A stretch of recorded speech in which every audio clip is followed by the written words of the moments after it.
Hello students. तो board के exam से पहले आप सभी अभी बहुत नर्वस हो रहे होंगे, बहुत टेंशन में रहेंगे। तो हम हमारे चैनल के through, that is Diwalipura youth के थ्रू, आपके लिए लास्ट 100 MCQs का पेपर सेट लाए हैं। ठीक है, जहाँ पे आपको सारे वैरायटी, सारे चैप्टर, सारे टाइप के क्वेश्चंस देखने को मिलेंगे।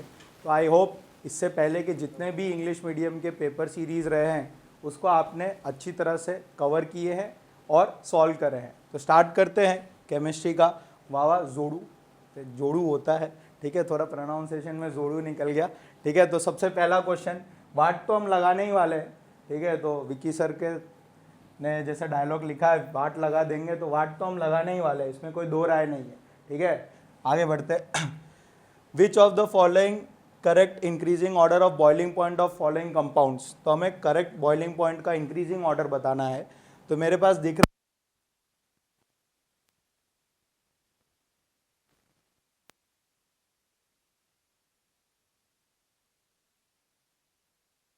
रहे हैं पॉइंट इंक्रीज होता है। तो सबसे ज़्यादा जो बॉइलिंग पॉइंट होता है वो आयोडीन के केस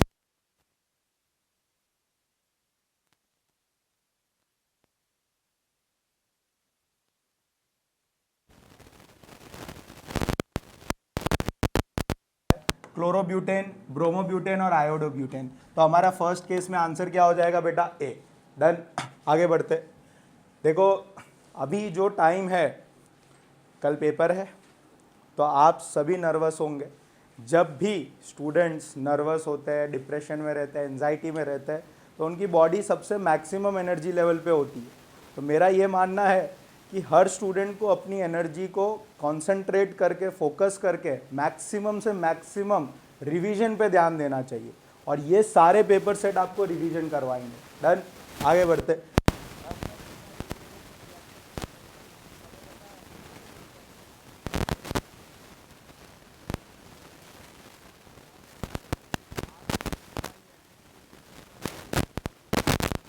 NaOH के प्रेजेंस में रिएक्शन करता था तो 1 डिग्री अमाइन मिलता था, दैट इज RNA।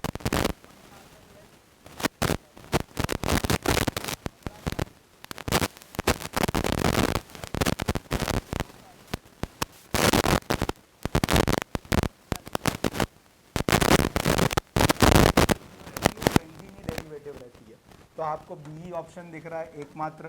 ठीक है, तो इस केस में कौन सा क्वेश्चन आंसर हो जाएगा बेटा? B. Next, the gas involve when methyl amine react with nitrous acid.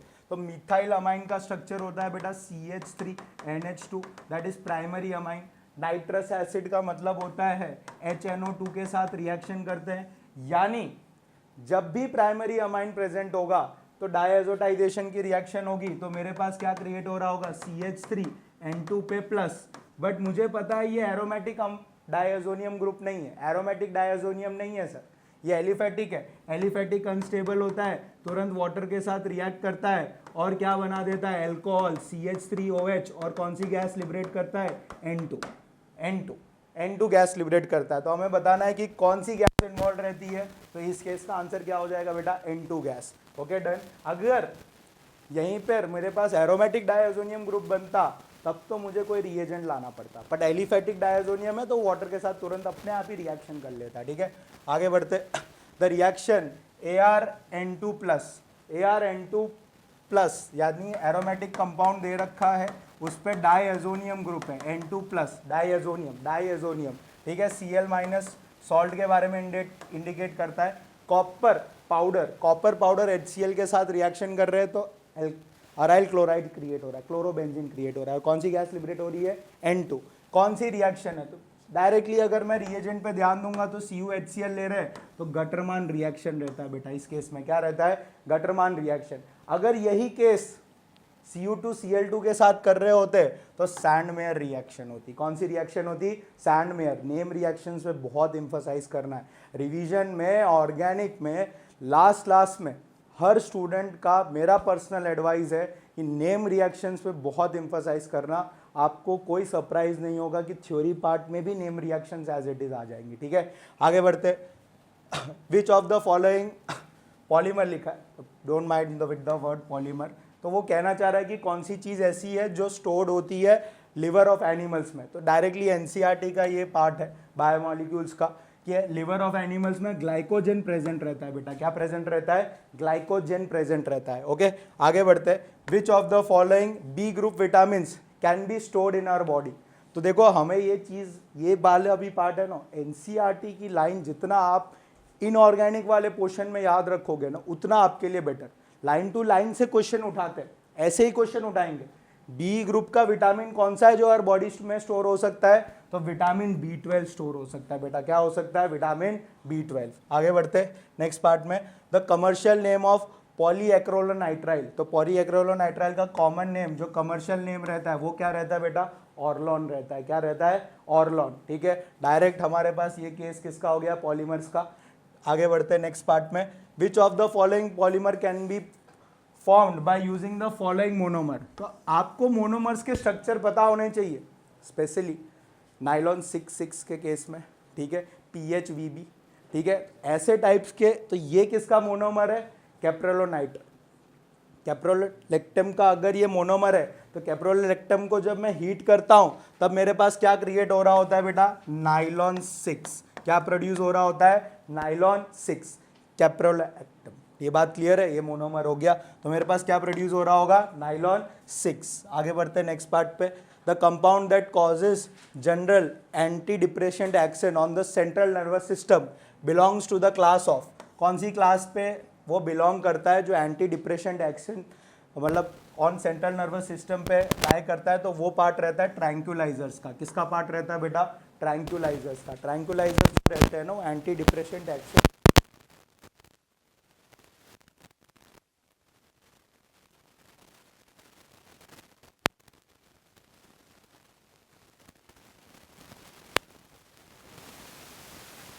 क्यों, क्योंकि it prevents rapid drawing. Soap जो भी रहता है ना उनकी रैपिड ड्राइविंग को वो प्रिवेंट करता है। कौन प्रिवेंट करता है, ग्लिसरॉल रैपिड ड्राइंग को प्रिवेंट करता है। तो इस केस में मेरा आंसर क्या हो जाएगा बेटा, C. Next, which of the following is the correct order of Lewis basic strength. ये ऑलरेडी हमने डिस्कस कर रखा है कि अगर हेलोजन ग्रुप्स चेंज हो रहे होते हैं तो जैसे जैसे मैं डाउन द ग्रुप जाता हूँ तो इलेक्ट्रोनेगेटिविटी बढ़ रही होती है, तो लोन पेयर देने की टेंडेंसी कम होते जाती है। तो सबसे कम इलेक्ट्रोनेगेटिविटी आयोडीन में, followed by bromine, chlorine and fluorine. और नाइट्रोजन का लोन पेयर तो उसकी जगह पर ही प्रेजेंट है, नाइट्रोजन का लोन पेयर तो उसकी जगह पे ही प्रेजेंट है। तो सबसे अच्छा लुईस बेस कौन रहेगा जो इजीली लोन पेयर डोनेट कर सकता है, दैट इज Ni3। डन। आगे बढ़ते हैं नेक्स्ट क्वेश्चन में, which correct order of basic strength of hydrides group 15 is. Group 15 के हाइड्राइड्स का स्ट्रेंथ मुझे बताना है। तो मुझे पता है कि जब जब हम डाउन द ग्रुप जाते हैं तो इलेक्ट्रोनेगेटिविटी कम होती है, अगर इलेक्ट्रोनेगेटिविटी कम होगी तो बेसिक स्ट्रेंथ कम होगा। तो सिंपल सा एक्सप्लेनेशन है, डायरेक्ट सा आंसर है। तो आप देखो तो nitrogen, phosphor, AS, SB, Bi, तो हम डाउन द ग्रुप जा रहे हैं तो हमेशा इलेक्ट्रोनेगेटिविटी कम हो रही है। इलेक्ट्रोनेगेटिविटी कम होने के वजह से हमारा बेसिक स्ट्रेंथ कम हो जाता है। तो इस केस में आंसर क्या हो जाएगा बेटा, A। डन। आगे बढ़ते, in comparison to 0.01 molarity solution of glucose, the depression of freezing point of 0.1 molarity MgCl2 is, कितना रिलेशन है उसके बीच में। तो पहले हम 0.01 मोलारिटी ग्लूकोज सॉल्यूशन का डिप्रेशन इन फ्रीजिंग पॉइंट ढूंढेंगे, तो delta TF is equals to I into KF into molality. तो बेटा मोलालिटी 0.01 है, ग्लूकोज के लिए I की वैल्यू 1 रहती है, तो लेट से डेल्टा TF की value 1 into KF into molality 0.01 हो गई। ओके, ये फॉर्मूलेज हमें पता होने चाहिए बहुत अच्छी तरह से, ठीक है। नेक्स्ट केस हो जाता है कि फ्रीजिंग पॉइंट है 0.01 मोलारिटी MgCl2, MgCl2 में I की वैल्यू 3 हो। तो मैंने वेंट ऑफ फैक्टर ढूंढना सिखाया है, आपको करना कुछ नहीं है, आयंस के नंबर काउंट कर देना। Mg के नीचे नंबर कितना है 1 और Cl के नीचे नंबर कितना है 2, तो I की वैल्यू 3 हो गई। तो यहाँ पे delta TF is equals to 3 into जो भी KF है वो सेम रहेगा और 0.01, ठीक है। तो डायरेक्ट आपको रिलेशन दिख रहा होगा, कितने टाइम्स बढ़ा बेटा, 3 टाइम्स। तो कितना टाइम रहेगा, about 3 times. Done, that is C option. Next लिखा है, at the equilibrium position in the presence of adsorption. Process of adsorption पे क्या कंडीशन बन रही होगी, इक्विलिब्रियम पे। तो हमने थर्मोडायनेमिक्स में बचपन में हमने ये बात पढ़ी है, क्या पढ़ी है थर्मोडायनेमिक्स में, delta H is equals to क्या रहता है बेटा, delta H equals to, sir delta H equals to नहीं रहता, delta G is equals to delta H minus T delta S रहता है। अगर ऊपर नॉट नहीं है तो स्टैंडर्ड कंडीशंस नहीं है।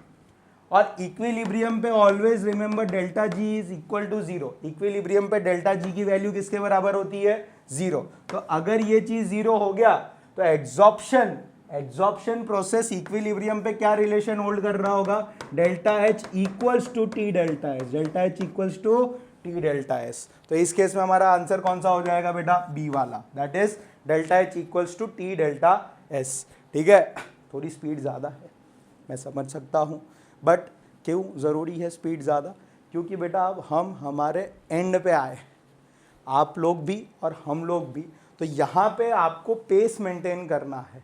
एक्सप्लेनेशन से ज़्यादा हमें ये दिमाग में ध्यान जाना चाहिए कि क्या ये क्वेश्चन हमने कवर किए है, अगर नहीं किए तो तुरंत इसको होल्ड करो और फिर से इसका सॉल्यूशन पॉज करके देखो, बट स्पीड तो थोड़ी रहेगी। ठीक है, थोड़ा तो कॉम्प्रोमाइज़ करना पड़ता है। आगे बढ़ते हैं नेक्स्ट केस में। What is the cyclic complex compound by metal iron and polydentate ligand. तो हमें बताना है कि साइक्लिक कॉम्प्लेक्स कंपाउंड जो पॉलीडेंटेट लिगेंड्स के थ्रू बनता है उसे क्या नाम देते हैं। बिल्कुल सही, आप लोग समझ गए होंगे, उस चीज़ को हम क्या बोलते हैं बेटा, चिलेट रिंग। तो हम लोग बनाते थे मेटल के अराउंड कोई भी चिलेट रिंग, कोई भी बाइडेंटेट लिगेंड, जैसे EN या तो ऑक्सलेटो ग्रुप, वो हमेशा क्या फॉर्म करता है बेटा, चिलेट रिंग। किसके अराउंड फॉर्म करता है चिलेट रिंग, मेटल के अराउंड। देखो ध्यान देना, मेरी पॉसिबिलिटी है, मैं अपने अनुमान से बोल रहा हूँ, EDTA का स्ट्रक्चर थोड़ा सा देख के जाना, हो सकता है क्वेश्चन आ सकता है। ये बात क्लियर है कि नहीं। तो EDTA -4 होता है, ठीक है, हेक्साडेंटेट लिगेंड होता है, हमने ऑलरेडी पेपर्स में इस चीज़ को देख रखा है। ठीक है, तो ध्यान दे देना इसको। तो number of P double bond O presents in tetra basic H4P2O7। तो स्ट्रक्चर फॉस्फरस हाइड्रोजन के कंपाउंड्स का स्ट्रक्चर तो हमें P ब्लॉक में बहुत अच्छी तरह पता होना चाहिए। तो स्ट्रक्चर कैसा दिखता है बेटा, P डबल बॉन्ड O, यहाँ से OH ग्रुप है, यहाँ से एक OH ग्रुप है, ये ऑक्सीजन का लिंकेज हुआ, यहाँ P डबल बॉन्ड हो, ये OH ग्रुप हो गया और ये OH ग्रुप हो गया। तो टोटल PO पाई बॉन्ड कितने प्रेजेंट है बेटा, 2 PO पाई बॉन्ड प्रेजेंट है। तो मेरे पास इस केस में कितने PO पाई बॉन्ड्स रहेंगे, 2 PO pi bonds. Okay done, आगे बढ़ते हैं नेक्स्ट केस में।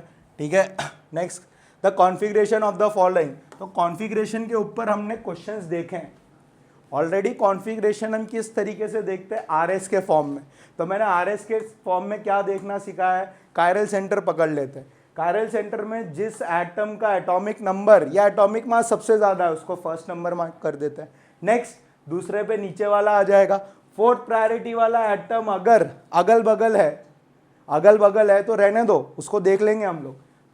थर्ड प्रायोरिटी वाला एटम ऊपर है, मुझे किसकी डायरेक्शन में मूव करना होता था, 1 2 3 की डायरेक्शन में। अगर आप 1 2 3 की डायरेक्शन में मूव करोगे तो ये कौन सा रोटेशन हुआ बेटा, क्लॉकवाइज के लिए R कॉन्फ़िगरेशन पहले से बोल रखा है, बट इसकी कंडीशन होती थी, इसकी कंडीशन ये होती थी कि क्लॉकवाइज R तभी आता था जब फोर्थ प्रायोरिटी का एटम या तो टॉप पे प्रेजेंट हो या तो बॉटम पे प्रेजेंट हो। क्या आप देख सकते हो ये फोर्थ प्रायोरिटी का एटम टॉप या बॉटम पे, बिल्कुल नहीं सर, ये तो अगल बगल में है। तो यानी क्लॉकवाइज पे R ना मिलके आपको थोड़ा सस्पेंस मिलता है, S कॉन्फ़िगरेशन मिलता है। क्या मिलता है, S। तो ये फर्स्ट कायरल सेंटर के लिए कॉन्फ़िगरेशन क्या हो जाएगा, S, दैट इज 1s। देखो हमारे केस में AB में ही सॉल्यूशन रहेगा, हमें दिख रहा है क्योंकि 1R और 1R बोला गया। ठीक है, नेक्स्ट आ जाते हैं नेक्स्ट केस में। यहाँ पे आ जाओ तो इसकी नंबरिंग 1 हो जाएगी बेटा, ऊपर वाला ग्रुप पूरा 2 हो जाएगा, ये वाला ग्रुप 3 हो जाएगा और फोर्थ प्रायोरिटी वाला बेटा नीचे ही बैठा हुआ है। तो अगर मैं 1 2 3 की डायरेक्शन में घूम रहा हूँ, 1 2 3 इग्नोर करना है मुझे, फोर्थ को देखना ही नहीं है फोर्थ को। तो मैं अगर 1 2 3 की डायरेक्शन में घूमा तो एंटी क्लॉकवाइज। तो स्टैंडर्ड के हिसाब से अगर फोर्थ प्रायोरिटी वाला नीचे है तो सर एंटी क्लॉकवाइज में आपको ऐसे ही मिलेगा, जाओ आपकी मांग बढ़ दी सर, हमने 2s हो जाएगा। तो ए का सॉल्यूशन, इसका सॉल्यूशन क्या हो जाएगा, 1 का s और 2 का s। ठीक है, ये बहुत ज़रूरी एस्पेक्ट है, इस पे आपके बोर्ड क्वेश्चन पूछते हैं जो हमें आने चाहिए, ये बात क्लियर है। नेक्स्ट क्वेश्चन देखते हैं हम लोग। Fehling A and Fehling B solution is. तो हमें पता है फेलिंग A फेलिंग B हम लोग एल्डिहाइड्स के लिए यूज़ करते हैं, टेस्ट फॉर एल्डिहाइड्स। तो फेलिंग ए सॉल्यूशन किसका रहता है बेटा, कॉपर सल्फेट का रहता था। बहुत सारे लोगों ने रिसेंट में प्रैक्टिकल्स किए हैं, तो इतनी बेसिक नॉलेज तो हमें पता ही रहती थी।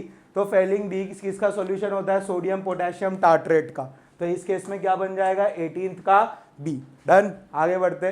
दोनों के इक्विमोलर को मिक्स करा जाता था और एक नया सॉल्यूशन बनाते थे और रिस्पेक्टिव एल्डिहाइड्स में देते थे, क्यूप्रस ऑक्साइड का प्रेसिपिटेट मिलता था। डन, आगे बोलते हैं व्हाट इज नॉट करेक्ट। ध्यान से देना, जो लोग मैक्सिमम नंबर ढूंढना चाह रहे हैं, वो स्टूडेंट्स जिनको 40 प्लस लाए करना है, वो ये नॉट और इज करेक्ट में थोड़ा ध्यान देना, क्योंकि आपकी क्वेश्चन रीडिंग की आपको आता सब है, पर क्वेश्चन फॉलो करने की आदत बहुत कम रहती है। तो बोला what is not correct for SO2। Not correct का मतलब कौन सा गलत है, तो it is angular in shape. बिल्कुल सही बात है बेटा, एंगुलर शेप में रहता है। इट डीकलराइजेस KMnO4 सॉल्यूशन, ये भी सही बात है। Both SO bonds are same, दोनों पाई बॉन्ड्स तो सेम ही बॉन्ड रहेंगे। हाँ, इट इज डिहाइड्रेटिंग एजेंट, ये बिल्कुल गलत बात है। तो हमारा केस क्या रहेगा, it is not a dehydrating agent. यहाँ पे सल्फर +4 स्टेट में रहता है, तो या तो वो हायर स्टेट में जाके अपने आप को ऑक्सीडाइज कर सकता है या लोअर स्टेट में आके अपने आप को रिड्यूस कर सकता है, पर वो डिहाइड्रेटिंग एजेंट की तरह काम नहीं करेगा। तो इस केस में क्या आंसर हो जाएगा, it is a dehydrating. Not correct, not correct, correct नहीं बोला है, वो डिहाइड्रेटिंग एजेंट नहीं है, नॉट करेक्ट, तो it's a dehydrating agent. Done, आगे बढ़ते हैं नेक्स्ट केस में।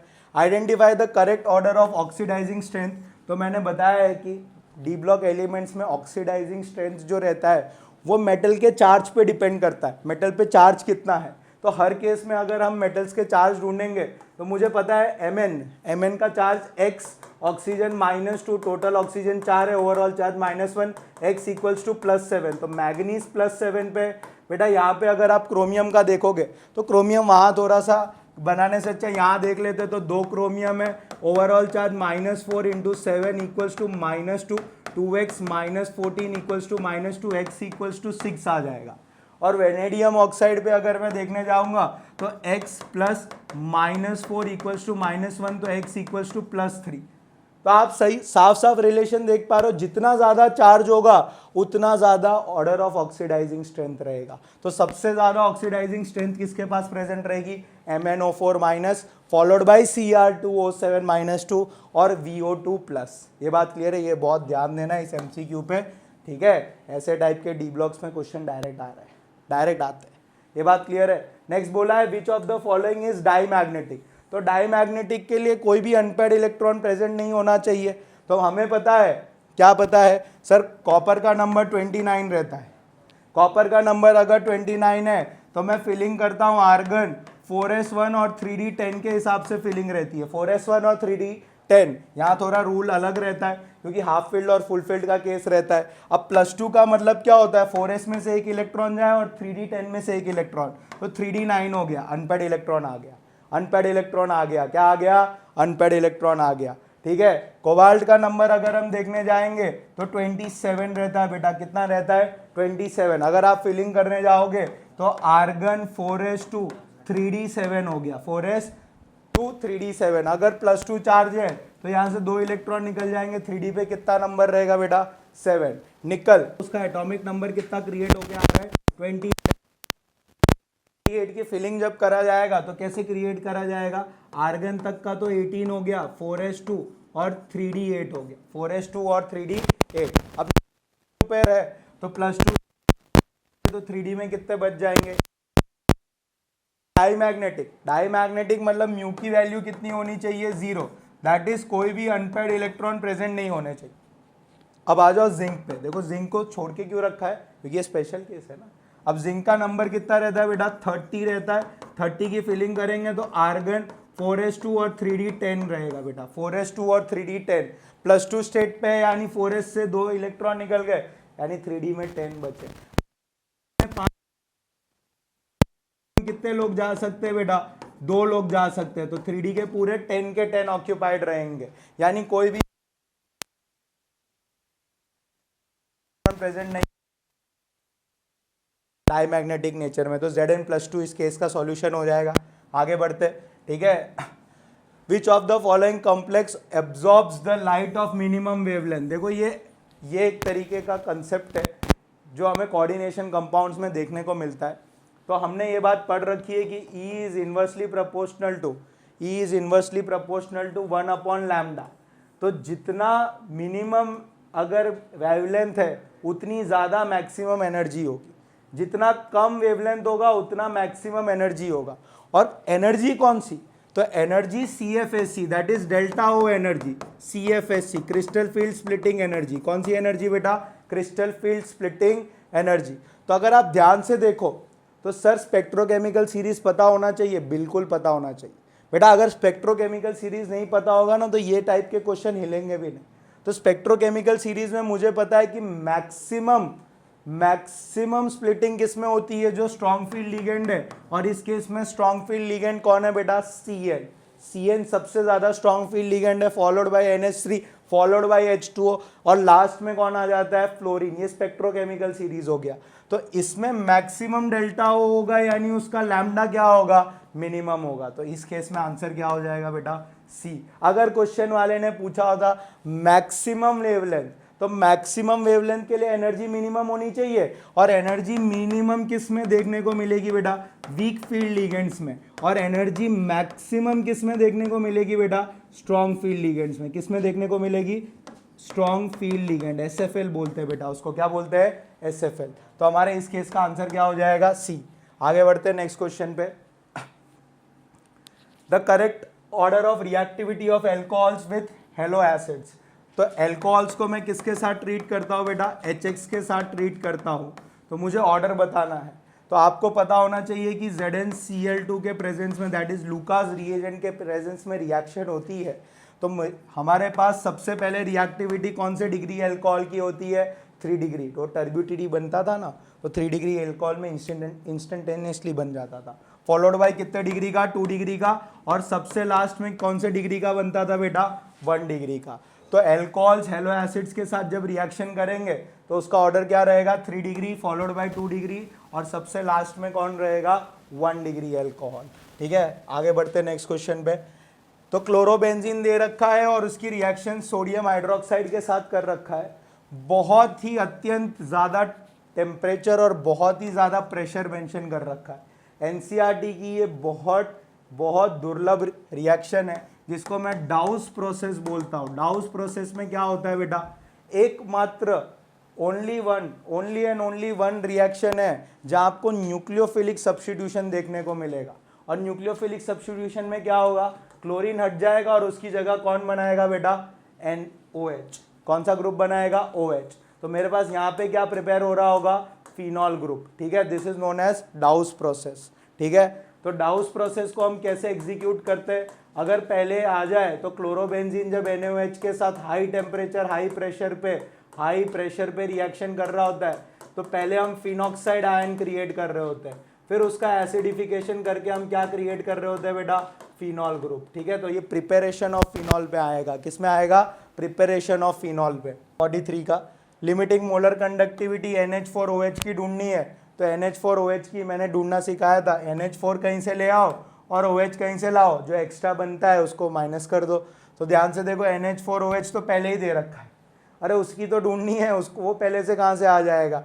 अगर दूसरा ऑप्शन देखोगे तो NH4Cl है, NaOH है, तो NH4Cl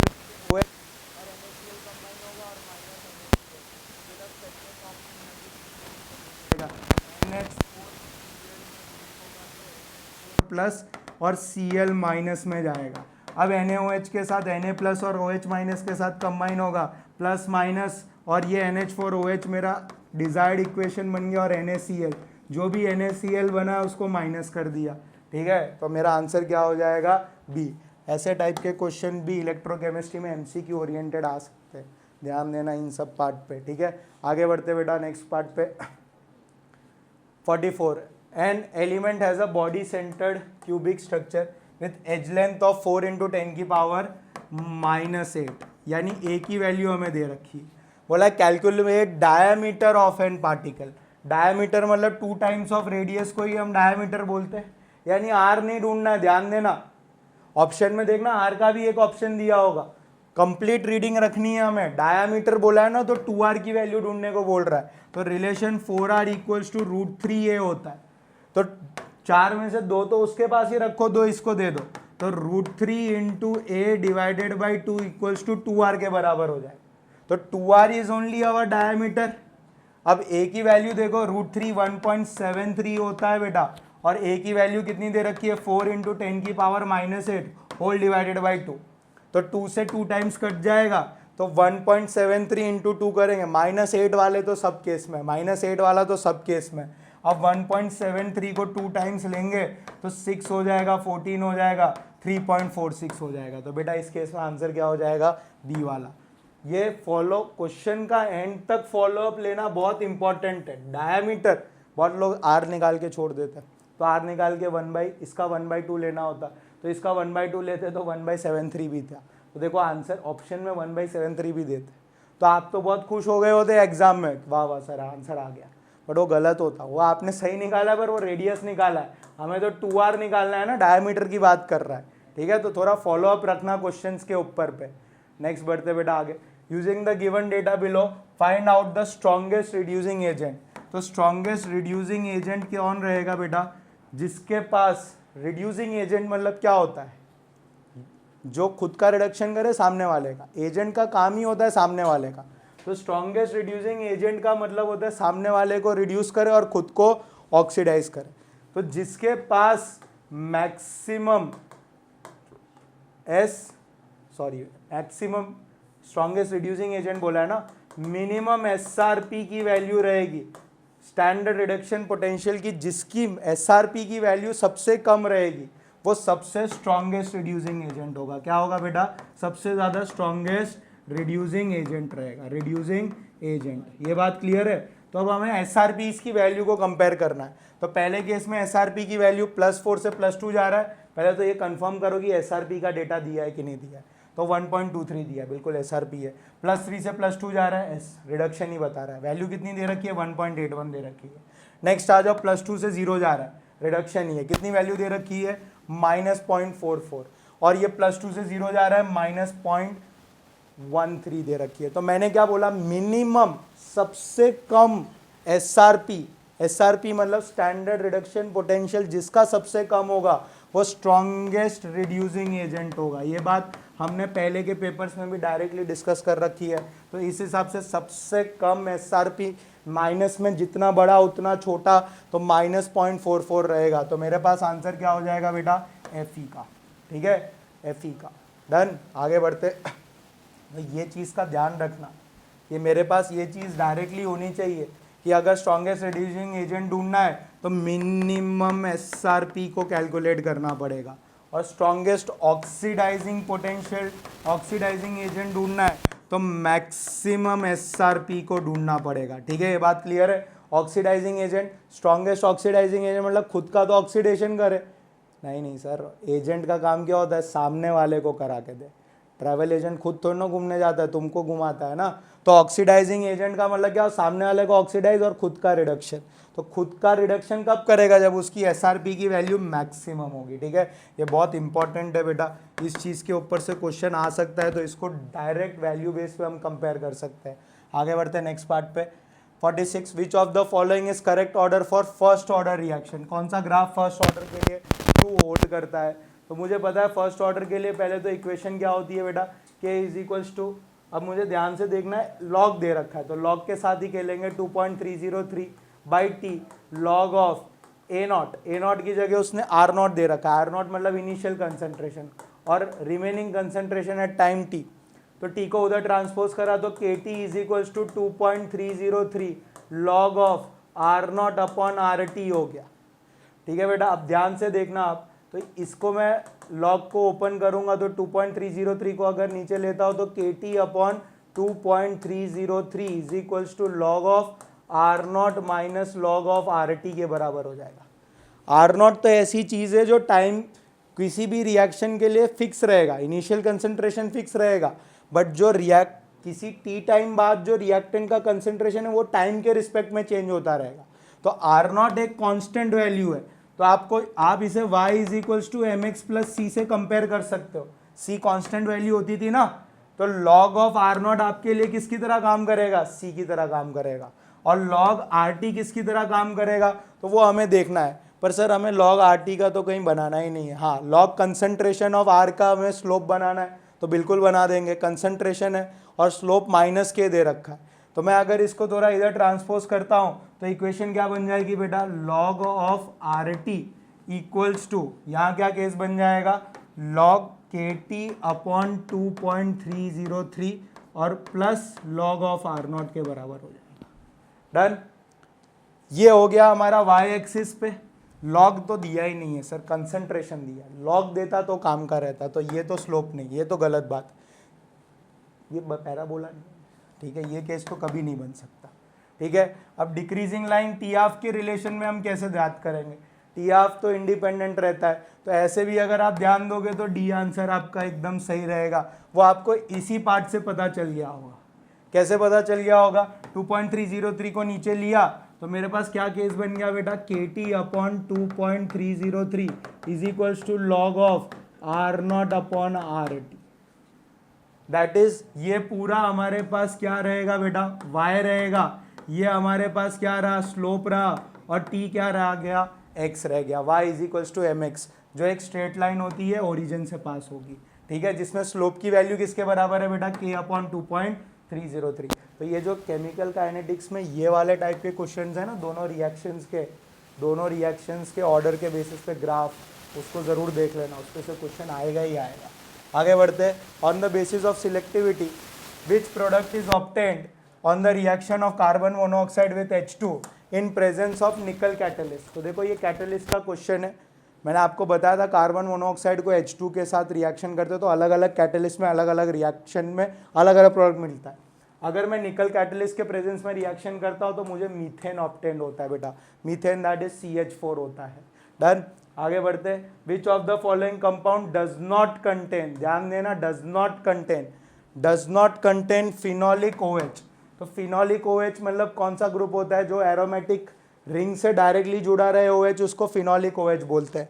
क्या यहाँ पे OH ग्रुप एरोमेटिक रिंग से जुड़ा है, बेंजीन से डायरेक्टली अटैच्ड है, हाँ बिल्कुल है, यहाँ तो दोनों के दोनों है। क्या यह वाला OH डायरेक्टली रिंग से अटैच्ड है, बिल्कुल नहीं है। तो डज नॉट कंटेन में कौन सा हो जाएगा बेटा, सी वाला। बाकी सारे के सारे में हमारे पास OH ग्रुप डायरेक्टली बेंजीन से जुड़ा है, that is it's a phenolic OH। आगे बढ़ते, KH वैल्यू, KH यानी हेनरीज कांस्टेंट की वैल्यू दे रखी है। इस पार्ट पे भी बहुत टाइम से क्वेश्चन आ रहा है, ऐसे टाइप के क्वेश्चंस आ सकते हैं। तो हमें पास KH वैल्यूज सारे गैसेस के लिए दे रखे हैं, गैसियस स्टेट के जितने भी लोग हैं। हमें पता है कि जो सॉल्युबिलिटी रहती है वो inversely proportional to Henry's constant रहता है, यानी जितना ज़्यादा हेनरीज कांस्टेंट रहेगा उतनी कम सॉल्युबिलिटी रहेगी गैस की। डायरेक्ट सा रिलेशन है, ये हमें डायरेक्टली पता होना चाहिए। तब उसने यही पूछा इंक्रीजिंग ऑर्डर ऑफ सॉल्युबिलिटी, तो सबसे ज़्यादा सॉल्युबिलिटी किस केस में रहेगी बेटा, जिसमें हेनरीज कांस्टेंट की वैल्यू सबसे कम रहेगी। अगर आप ध्यान से देखो तो सबसे कम हेनरीज कांस्टेंट की वैल्यू कौन सी है, 1.8 इंटू 10 की पावर -5 पॉइंट को आगे आगे आगे कुदाता है ना, तो 4 बार 0 आएंगे, पॉइंट के बाद 4 बार 0 और फिर 1.82 आएगा। तो ये 1.82 इंटू 10 की पावर -5 किसके लिए वैल्यू बता रहा है, HCHO मतलब फॉर्माल्डिहाइड। उससे थोड़ी कम कौन सी वैल्यू है बेटा, 0.413 किसके लिए बता रहा है, CH4 के लिए बता रहा है, यानी CH4 ज़्यादा डिजॉल्व होगा, ठीक है, किसके पर, किससे कम होगा डिजॉल्व, HCHO से। सबसे ज़्यादा तो सॉल्युबिलिटी किस केस में रहेगी, HCHO में रहेगी, क्योंकि उसकी हेनरीज कांस्टेंट की वैल्यू सबसे कम है। जितनी कम हेनरीज कांस्टेंट उतना ज़्यादा सॉल्युबिलिटी रहेगा। डन बेटा। तो आपको एक ही ऑप्शन ऐसा दिख रहा है जिसमें HCHO रह रहा है, CH4 रहता है और फिर फॉलोड बाय CO2। CO2 के लिए हेनरीज कांस्टेंट की वैल्यू कितनी दे रखी है बेटा, 1.67, ठीक है, बाकी सबसे थोड़ी सी कम है, थोड़ी सी ज़्यादा है, तो इसीलिए उसकी सॉल्युबिलिटी 3rd नंबर पे हो गई है। और सबसे कम सॉल्युबिलिटी आर्गन की है, क्योंकि उसकी हेनरीज कांस्टेंट की वैल्यू कितनी दे रखी है, 40.39, ठीक है। तो हमारा इस केस का आंसर क्या हो जाएगा, B. Next, which reagent is useful in the separation of mixture of primary, secondary and tertiary amines. Amines के सेपरेशन में मैं कौन से रिएजेंट को यूज़ करता हूं, तो एक बात याद रखना, एवरग्रीन, हम बेंजीन सल्फोनिल क्लोराइड को यूज़ करते हैं। ये एवरग्रीन रिएजेंट है, evergreen, benzene sulphonyl chloride, Hinsberg reagent बोला जाता है इसको बेटा, ठीक है। तो पहला ही ऑप्शन जो दिया है हिंसबर्ग रिएजेंट। इटार्ड रिएजेंट तो हमारे एल्डिहाइड चैप्टर का है, फेलिंग भी एल्डिहाइड, टॉलिन्स भी एल्डिहाइड। ठीक है, तो हिंसबर्ग रिएजेंट 1 डिग्री 2 डिग्री और 3 डिग्री अमाइंस को क्लासीफाई करने का बहुत इंपॉर्टेंट रिएजेंट होता है। ठीक है, आगे बढ़ते बेटा नेक्स्ट क्वेश्चन पे। Which compound is reacted when benzene diazonium chloride salt in azo coupling reaction produces orange dye. तो ऑरेंज डाई कब मिलता है? तो डाईएजोनियम एनिलीन के केस में तो येलो डाई। ठीक है, दो ही केस में हमारे पास कपलिंग रिएक्शन होता है। जब मैं बेंजीन डायोजोनियम सॉल्ट को दैट इज N2+ को या तो एरोमेटिक रिंग में फिनॉल के साथ ट्रीट करूँ या NH2 ग्रुप के साथ ट्रीट करूँ। अब क्योंकि मुझे ऑरेंज डाई चाहिए तो स्पेसिफिकली क्या चाहिए रहेगा बेटा? फिनॉल। ठीक है, तो मेरा केस क्या रह जाएगा इस केस में? फिनॉल के केस में मेरे पास क्या प्रोड्यूस होगा? Orange die. डन, आगे बढ़ते हैं नेक्स्ट पार्ट पे। For the following reaction standard electrode potential E0 की वैल्यू ढूंढनी, अभी हम डिस्कवर करके आए थे। E0 किसके बराबर रहता है? E0 reduction of cathode minus E0 reduction of anode. Cathode पे वो जाता है जिसका रिडक्शन होने की सबसे ज़्यादा टेंडेंसी होती है, और रिडक्शन होने की टेंडेंसी SRP वैल्यू से पता चलती है। तो SRP जो वैल्यू रहती है जितनी ज़्यादा वो रिडक्शन पे जाएगा, SRP जितना कम वो ऑक्सीडेशन पे जाएगा।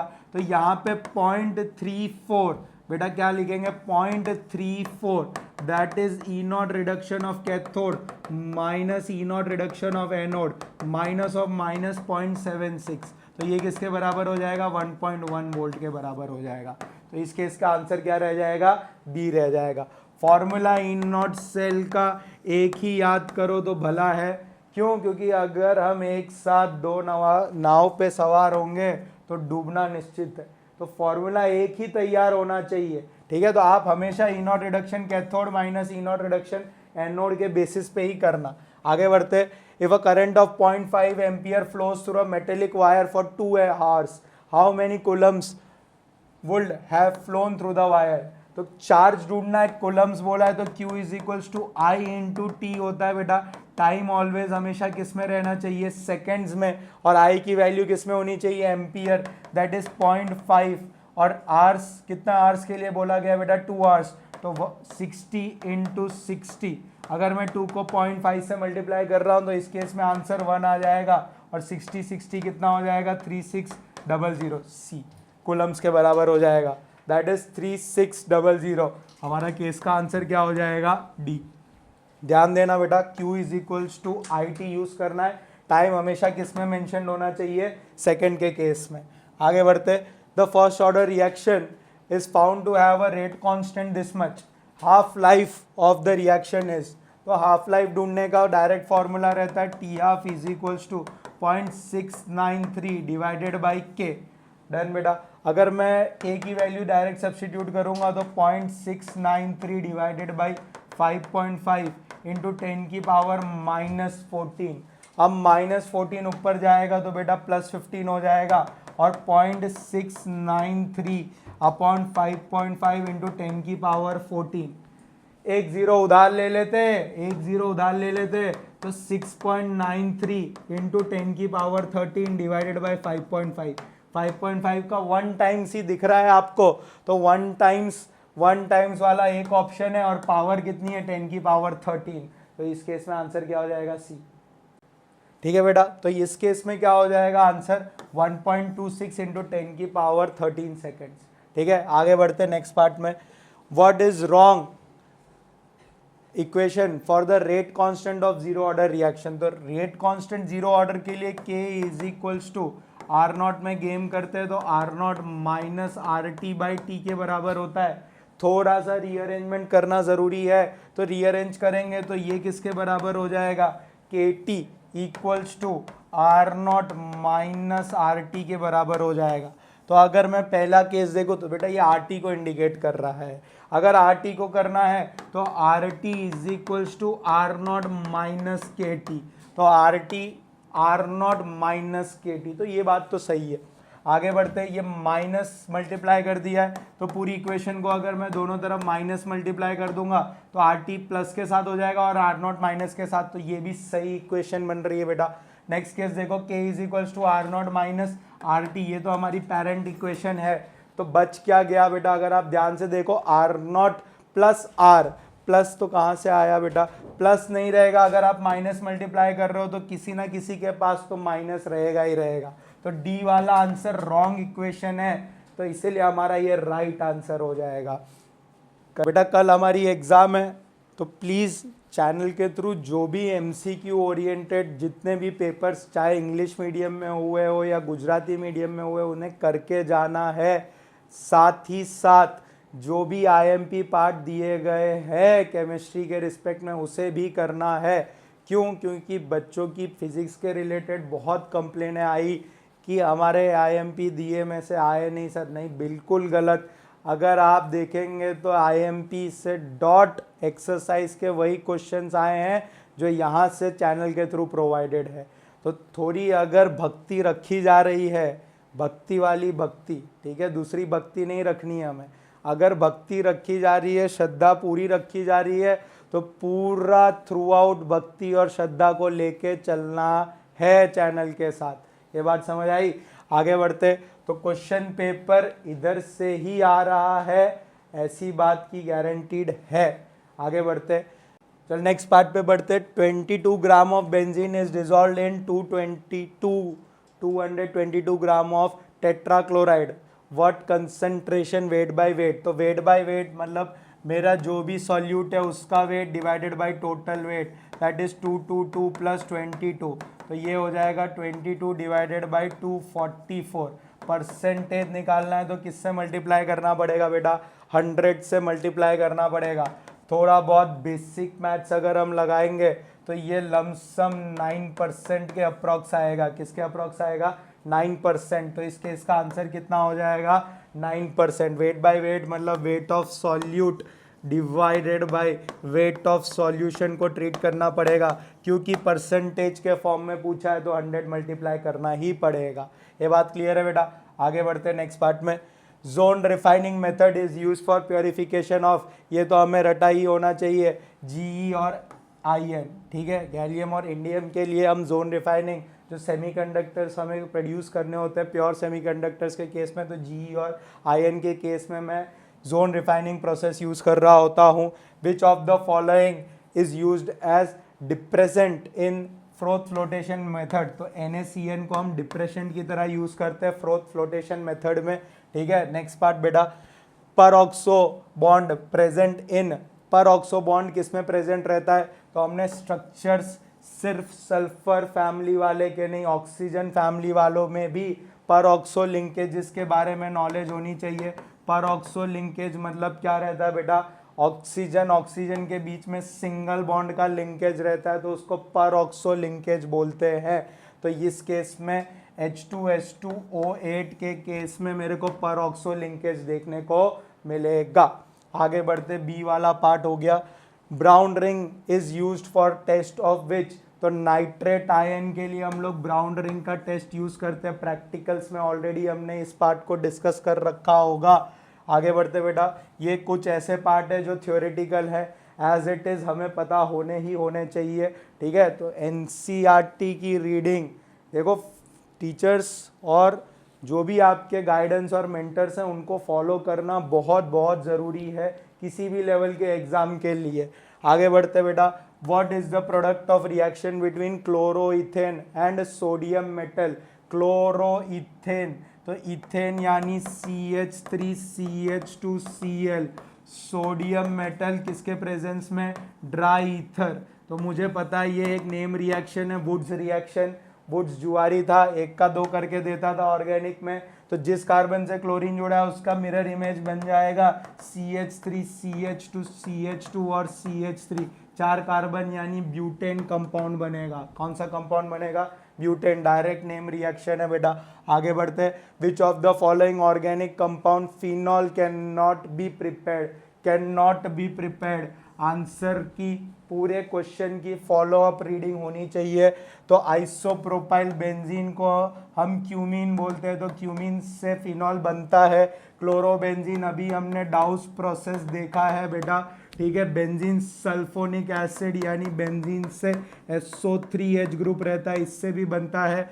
नेक्स्ट, पिछले वाले केस में थोड़ा सा टॉलिन, टॉलिन के केस में मेरे पास कभी भी फिनॉल ऑब्टेंड होता नहीं है। तो इस केस में क्या आंसर हो जाएगा बेटा, डी वाला, can not be prepared, that is टॉलिन। आगे बढ़ते, which of the following is highest pKa। तो pKa ये एसिडिक स्ट्रेंथ और बेसिक स्ट्रेंथ पे क्वेश्चन आता है और आएगा भी, ठीक है। तो एसिडिक स्ट्रेंथ जो रहता है वो directly proportional to Ka value रहता है और inversely proportional to pKa value रहता है। तो हाईएस्ट वैल्यू यानी वीकेस्ट एसिड की बात कर रहा होगा, तो स्ट्रक्चर के फॉर्म में हमें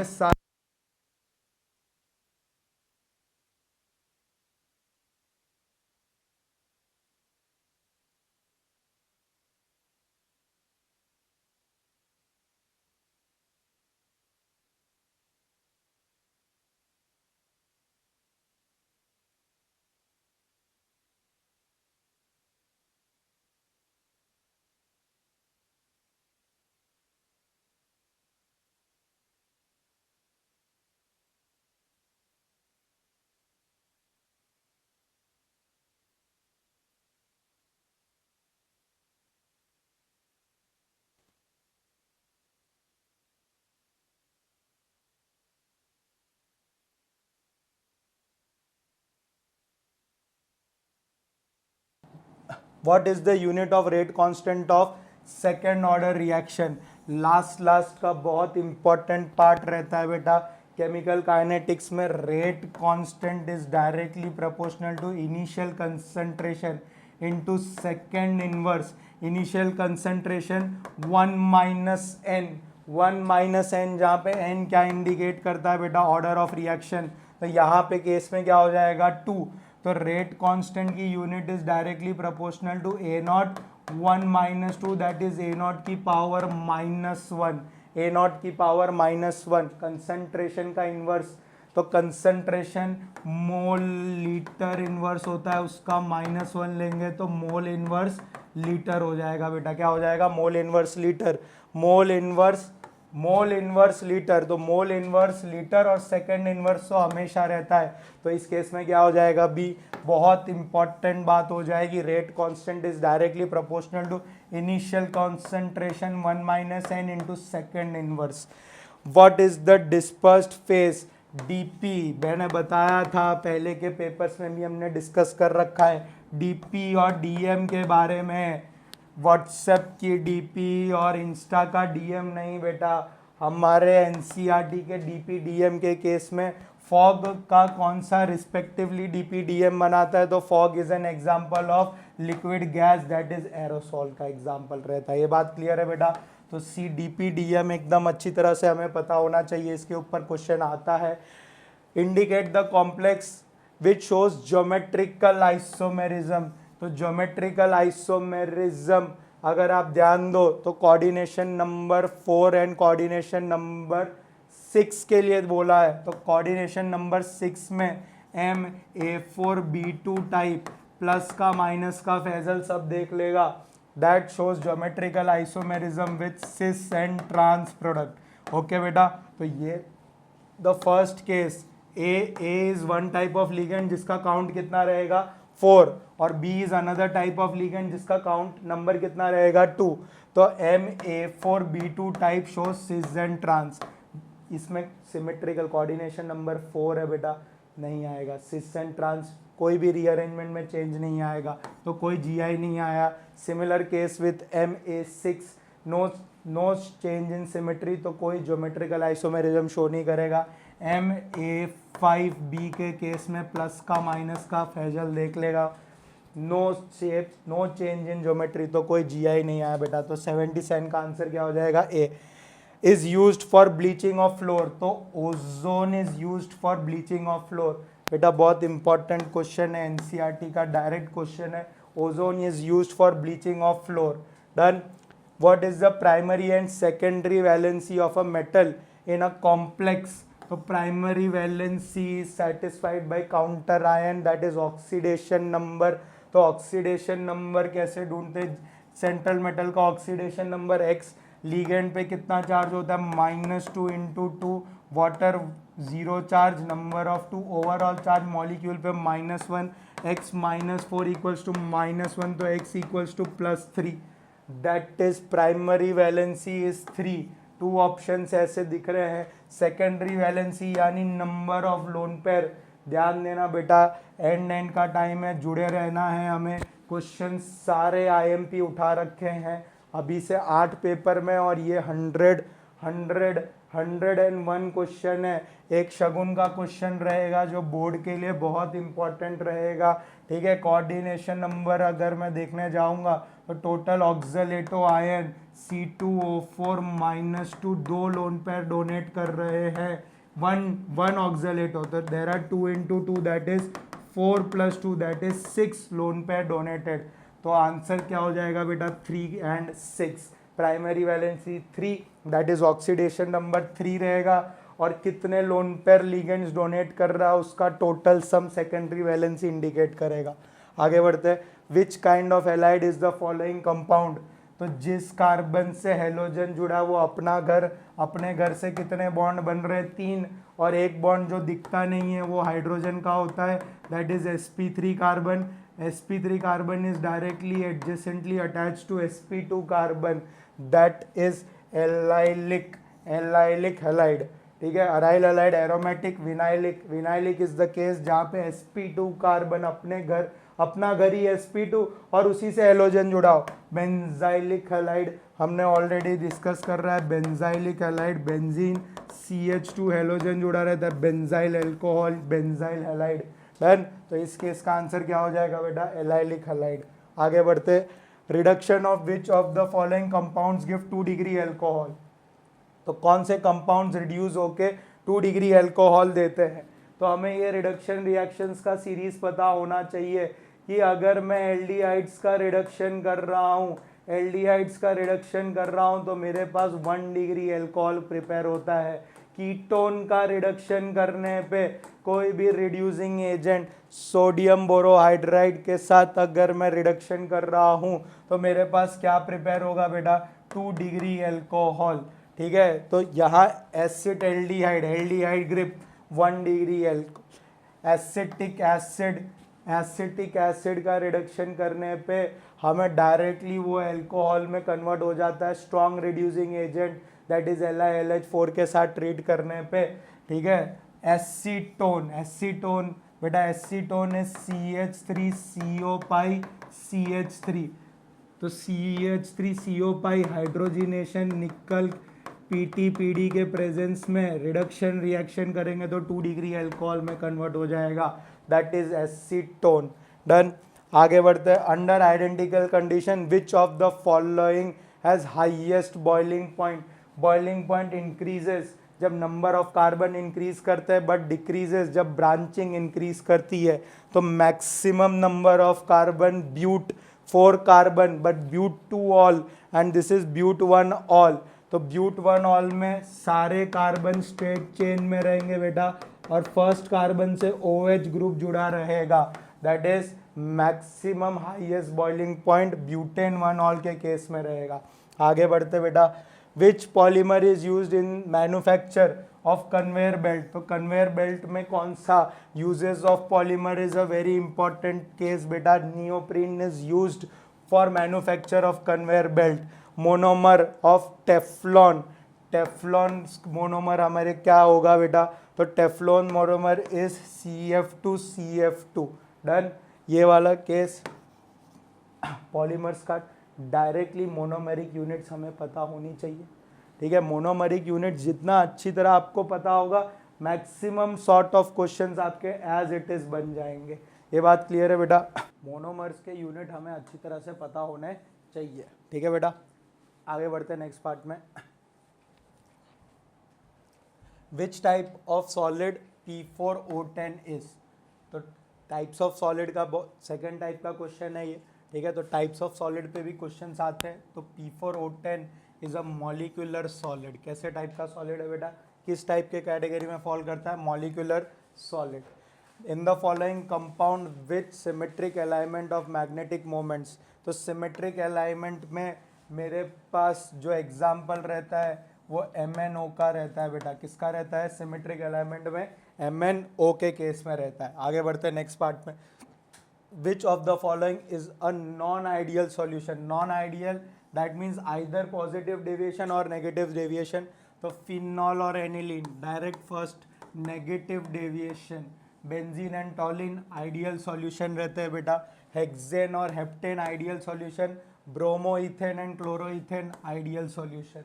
नॉन आइडियल सॉल्यूशन फिनॉल और एनिलीन, उसमें भी कौन सा डेविएशन शो कर रहा है बेटा? Negative deviation. Next, which solution is isotonic? Isotonic means same osmotic pressure, that is π1 equals to π2. तो isotonic with 0.2 molarity H2SO4. H2SO4 के लिए I की वैल्यू कितनी हो जाएगी बेटा? 2. That is pi is equals to ICRT. Pi is equals to ICRT. That means 2 into 0.2 into R into T. That is 0.4 RT. Okay बेटा. Next इस case में देखते हैं तो 0.4 RT. HNO3 देख के ये मत सोचना कि I की वैल्यू 4 होगी, यहाँ I की वैल्यू 2, इधर भी I की वैल्यू 2, HCl में भी I की वैल्यू 2 और इस केस में भी I की वैल्यू 2 रहेगी बेटा. तो मेरे पास HNO3, तो 0.2 इंटू 2 करेंगे तो 0.4 आ जाएगा, दैट इज D. ये बात क्लियर है? Isotonic means same osmotic pressure, that is IC1 equals to I2C2 की वैल्यू सेम होनी चाहिए. आगे बढ़ते बेटा नेक्स्ट पार्ट में. Which of the following is a bimolecular reaction? Bimolecule मतलब दो मॉलिक्यूल्स, नंबर ऑफ मोल्स, दो मॉलिक्यूल्स पार्टिसिपेट कर रहे हैं, उसे बाईमोलिक्यूलर रिएक्शन बोलते हैं. इस केस में 1 और 3 4 मॉलिक्यूल्स पार्टिसिपेट कर रहे हैं. NH3 के कितने मोल्स है बेटा? 2 मोल्स है. That is it is a bimolecular reaction. Which catalyst is used to get methanol? Methanol already repeated हो गया इस पेपर सेट में, तो let's change the question. Methanol नहीं चाहिए, इथेनॉल चाहिए, सॉरी मिथेनॉल चाहिए. CH3OH ग्रुप चाहिए है H2CO के साथ. तो कौन सा कैटलिस्ट यूज करेंगे? तो कैटलिस्ट बेस पे हमने सारे COH2 वाला केस तीनों पार्ट के क्वेश्चन देख लिए, इसमें छोटा सा चेंज करके, ठीक है, कि मिथेनॉल हमें ऑब्टेन करना है तो कॉपर के साथ रिएक्शन करना पड़ेगा जिंक ऑक्साइड Cr2O3 के प्रेजेंस में, तो मिथेनॉल मिलेगा बेटा, CH3OH ग्रुप. ठीक है, आगे बढ़ते बेटा. बी केस का आंसर हो जाएगा. हालांकि जो फॉर मिथेनॉल बनाना होता तब तो कॉपर यूज़ करना होता है, जो हमने पहले ही डिस्कस कर रखा है. ठीक है, तो थोड़ा चेंज कर दिया, ठीक है, ताकि वो भी पार्ट कवर हो ही जाए. आगे बढ़ते बेटा. Which impurity is not present in bauxite? Titanium oxide present, iron oxide present, silicon oxide present, calcium oxide is not present in bauxite. Okay बेटा. Next, which type of isomerism is possessed by complex? तो ध्यान से observe करते कि complex के अंदर sulphate ion है और बाहर ब्रोमीन है. इस कॉम्प्लेक्स के अंदर सल्फेट बाहर हो गया, ब्रोमीन अंदर हो गया. तो जब जब मेरा काउंटर आयन, कोऑर्डिनेशन स्फीयर के बाहर जो भी आयन प्रेजेंट रहता है उसे काउंटर आयन बोलते हैं. काउंटर आयन अपने आप को लिगेंड की तरह एक्सचेंज कर सके तो वो केस में उस टाइप के आइसोमर को हम क्या बोलते हैं बेटा? Ionisation isomer. क्या टर्म करा जाता है? Ionization isomer.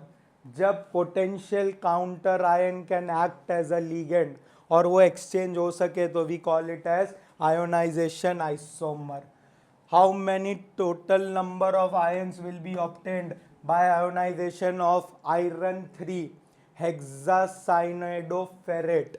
नाम दिया है तो पहले स्ट्रक्चर बनाना पड़ेगा. तो आयरन 3 मतलब Fe पे कौन सा चार्ज हो गया बेटा? +3. This is our counter ion. Complex will be indicated like this. Ferrate मतलब आयरन. डन. कितने साइनाइड ग्रुप प्रेजेंट है बेटा? CN6 CN6. तो पूरे कॉम्प्लेक्स पे क्या नंबर होगा? तो हमारे कॉम्प्लेक्स के अंदर वाले आयरन पे +2 का चार्ज है, Cn पे -1 इंटू 6. तो ओवरऑल चार्ज कितना बन रहा है बेटा? -4.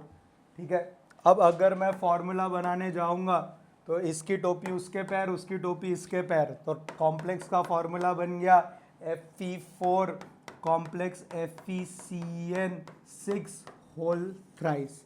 तो जब ये डिसोसिएट होगा तो कितने आयंस में टूटेगा बेटा, 4 और 3, 4 और 3, तो total number of ions will be 7, 4 and 3 count will be there. तो total number of ions cation और एनायंस का सम किसके बराबर हो जाएगा, 7। तो कॉम्प्लेक्स के नाम के बेसिस पे स्ट्रक्चर डिजाइन करना आना चाहिए। आगे बढ़ते हैं नेक्स्ट पार्ट में। CH3 Br AgF के साथ रिएक्शन कर रहा है, तो CH3 Br AgF के साथ रिएक्शन कर रहा है, तो Swarts reaction, name reaction very important, alkyl fluorides को प्रिपेयर करने के लिए स्वार्ट्स रिएक्शन प्रोड्यूस होगा। तो स्वार्ट्स रिएक्शन में हमारे पास क्या बनेगा बेटा, CH3F, ठीक है, और बाई प्रोडक्ट में क्या निकल गया, AgBr। AgBr का कलर क्या होगा, yellow colour precipitate will be obtained, that is Swarts reaction. Done.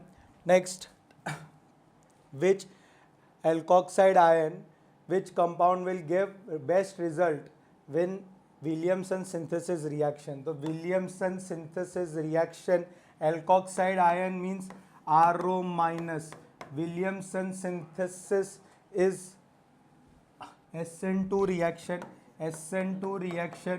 तो SN2 रिएक्शन के केस में जितना कम डिग्री रहेगा एल्काइल हैलाइड का उतना बेटर विलियमसन सिंथेसिस मिलेगा। तो फर्स्ट केस में कितने डिग्री का एल्काइल हैलाइड है बेटा, 1 डिग्री का, सेकेंड केस में 2 डिग्री, थर्ड केस में 3 डिग्री। यहाँ पे हिंड्रेंस ज़्यादा है and degree of carbon is also 2 degree. तो best result we will obtain from 1 degree alkyl halide, that is CH3 CH2 and Cl। Done. आगे बढ़ते हैं नेक्स्ट पार्ट में। CH3C CH3 CH3 OH copper के presence में heat कर रहे हैं। अगर 2 डिग्री और 1 डिग्री एल्कोहल होता तो कॉपर हाई टेम्परेचर में एक ऑक्सीडाइजिंग एजेंट की तरह काम करके एल्डिहाइड्स और कीटोन्स में ऑक्सीडाइज करता है, एल्डिहाइड्स और कीटोन्स में। बट 3 डिग्री एल्कोहल्स को वो एलिमिनेशन रिएक्शन करता है। एलिमिनेशन मतलब अल्फा कार्बन से OH ग्रुप और बीटा कार्बन से H, बीटा कार्बन से H। तो product will be CH3C, CH3 double bond CH2। Nomenclature करेंगे बेटा तो 1 2 3, that is propene and that is 2 methyl propene. तो 2 methyl propene, 2 methyl propene, C answer हो जाएगा। ये बात क्लियर है। आगे बढ़ते। Which of the following is Cannizzaro reaction? Cannizzaro reaction कौन शो करता है बेटा, एल्डिहाइड्स, ओनली एल्डिहाइड ग्रुप्स। ये बात याद रखना, सिर्फ एल्डिहाइड ग्रुप्स ही कैनिजारो रिएक्शन शो करते हैं। कीटोन ग्रुप्स कभी भी कैनिजारो रिएक्शन शो नहीं करते। Aldehyde groups that do not contain, that do not contain alpha carbon, that do not contain alpha carbon। तो अगर हम ध्यान दें यहाँ पे तो CH3CHO ग्रुप, CH3CHO ग्रुप में मेरे पास इस अल्फा कार्बन पे हाइड्रोजन है तो कैनिजारो का केस नहीं बनेगा। HCHO ग्रुप बेटा, HCHO ग्रुप, तो C double bond O H, ठीक है बेटा, और यहाँ पे H, that means no alpha carbon, no alpha hydrogen, no alpha hydrogen. तो इस केस में आंसर क्या हो जाएगा, बी वाला केस हो जाएगा। ठीक है, आगे बढ़ते हैं नेक्स्ट पार्ट में। What is the common name of COOH CH2 whole thrice COOH? Common name के ऊपर से क्वेश्चन आते हैं, हमें टैबुलर स्टेट में वो कॉमन नेम दे रखे हैं। It's common name is glutaric acid. क्या रहता है बेटा, glutaric acid. The common name is glutaric acid. आगे बढ़ते। Is not a reducing sugar, तो कौन सा रिड्यूसिंग शुगर नहीं होता है, तो sucrose is not a reducing sugar, sucrose is not a reducing sugar. ठीक है, थोड़ा NCERT लेवल की हमें biomolecules, chemistry in everyday life, polymers अच्छा लाइन टू लाइन रीड करना है। विच of the following is a water soluble vitamin? तो water soluble vitamin is vitamin B. Vitamin B always acts as a water soluble vitamin. बाकी सब के सब water insoluble vitamins होते हैं।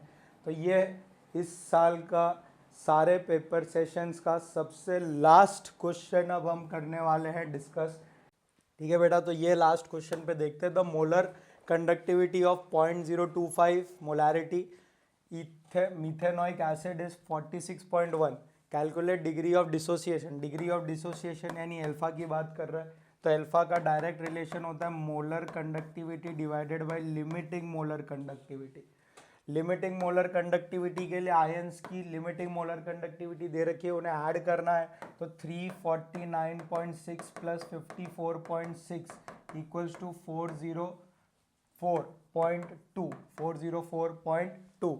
तो अल्फा का डायरेक्ट रिलेशन क्या हो जाएगा बेटा, 46.1 divided by 404.2। Alpha means degree of dissociation, तो आप इसे कैलकुलेट करोगे तो 0.114 के बराबर आएगा।